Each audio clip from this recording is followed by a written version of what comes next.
ꯁꯥꯕꯅ ꯃꯣꯔꯣꯛ ꯆꯥ ꯈꯖꯜꯂꯦ ꯂꯣꯏꯅ ꯑꯗꯣ ꯃꯌꯥꯝ ꯂꯩꯁꯥꯕꯤꯅ ꯊꯔꯣꯏ ꯆꯥꯎ ꯀꯥꯏꯅ ꯄꯥꯈꯪꯗ ꯄꯤꯔꯛꯑꯗꯤ ꯊꯃꯣꯏ ꯄꯤꯕꯒ ꯆꯞ ꯃꯥꯟꯅꯩꯌꯦ ꯃꯌꯥꯝ ꯈꯪꯖꯜꯂꯣ Hi everyone, welcome back to my channel. Ngasi mukbang sidi tharoi ga pan ga thongba ama leijare, lafu ironba ama leijare, jerum omelette ama leijare. Ado tharoi ga pan ga thongba se ai ngasi ahanba thongba chadoini aba ko try torake hawi hauti ai da mayam da dum khanganjarake dum alu ga budi thongba dum chai dana ko aduga kano si mosori ga su dum thongba chane na do ngasi ahanba thongba ni tharoi ga pan ga se ado ngasi ai chajarage adu de mayam chaba hojarage do ahanba gi hinjang sidi pan ga tharoi ga thongba da gi wena la khajarage do mahi ga ai dum hijan gare aba ko mahi se jam chaba su pam dia ba tharoi thonga ga ai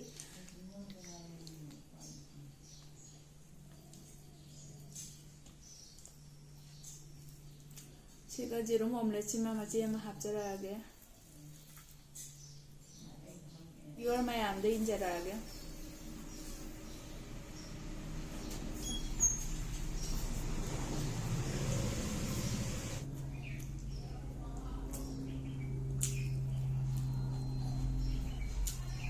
Nama tin hao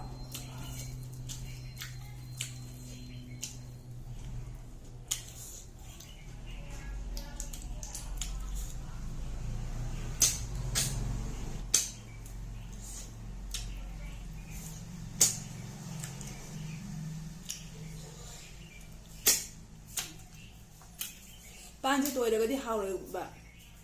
Panji toiragadi hauroba aduna panji mapok kahandana toy debida thongine aba aduna jam satina haur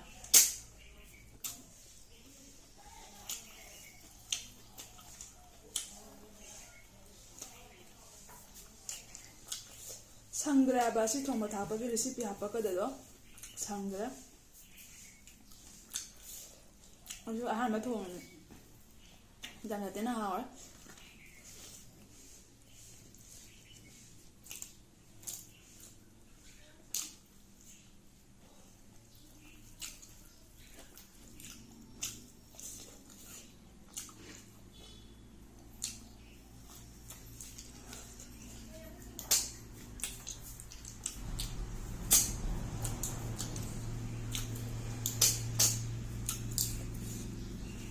Mayam sub da try da view jam chate na haur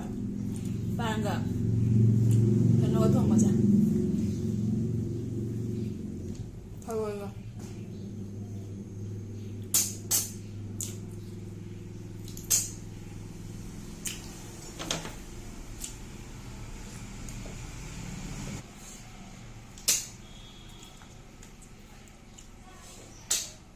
tarakti kakko wala ba hangde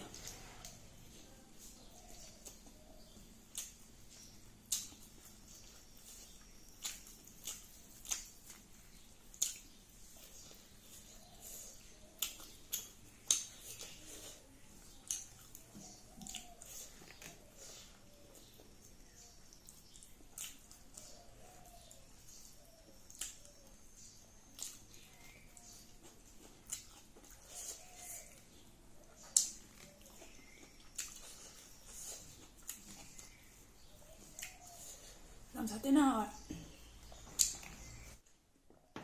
tharoi anda chukhiga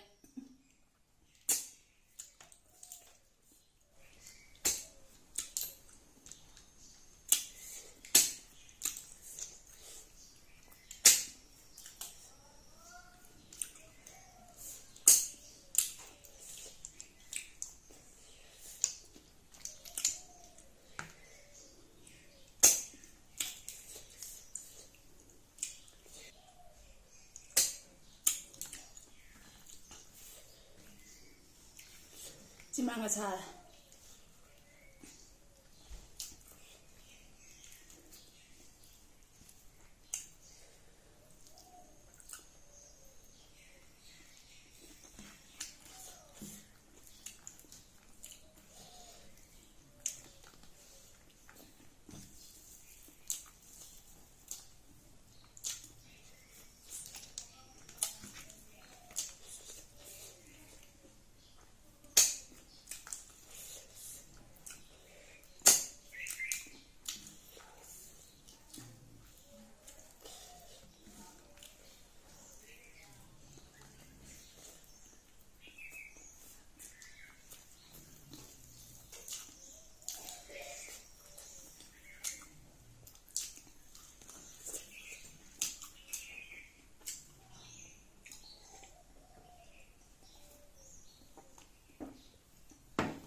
ꯑꯗꯣ ꯃꯌꯥꯝ ꯂꯩꯁꯥꯕꯤꯅ ꯊꯔꯣꯏ ꯆꯥꯎ ꯀꯥꯏꯅ ꯄꯥꯈꯪꯗ ꯄꯤꯔꯛꯑꯗꯤ ꯊꯃꯣꯏ ꯄꯤꯕꯒ ꯆꯞ ꯃꯥꯟꯅꯩꯌꯦ ꯃꯌꯥꯝ ꯈꯪꯖꯜꯂꯣ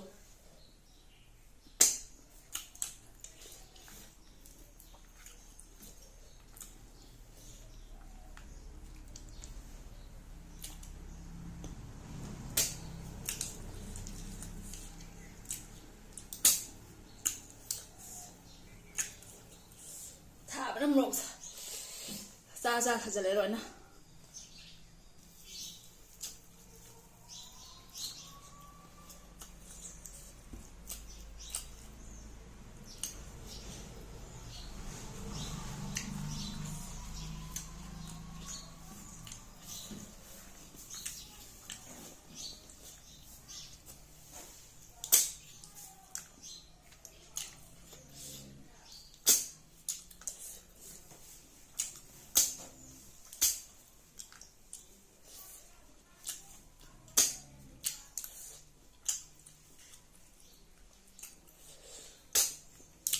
ꯁꯤꯃꯥꯡꯒ ꯂꯣꯏꯅ ꯆꯪꯉꯥꯡꯉꯦ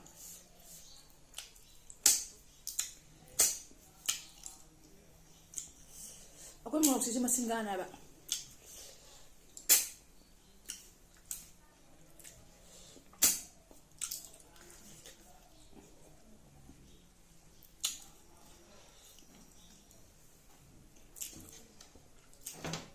ꯆꯤꯟꯕꯥꯟꯁꯦ ꯂꯣꯏ ꯁꯥꯔꯦ ꯁꯥꯖꯜꯂꯦ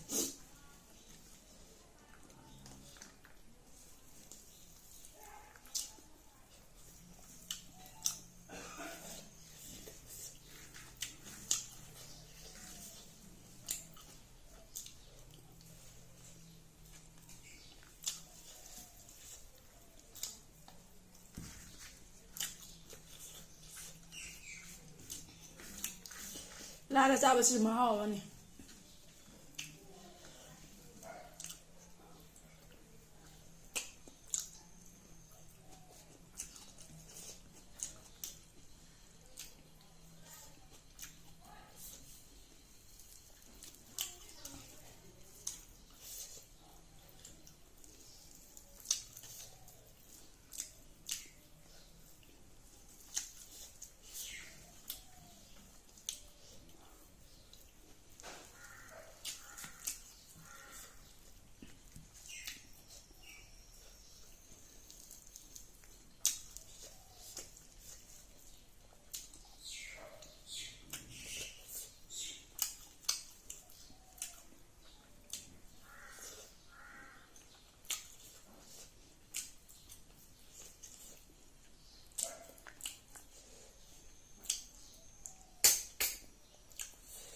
ꯃꯆꯥꯁꯨ ꯆꯪꯗ꯭ꯔ ꯃꯥꯅ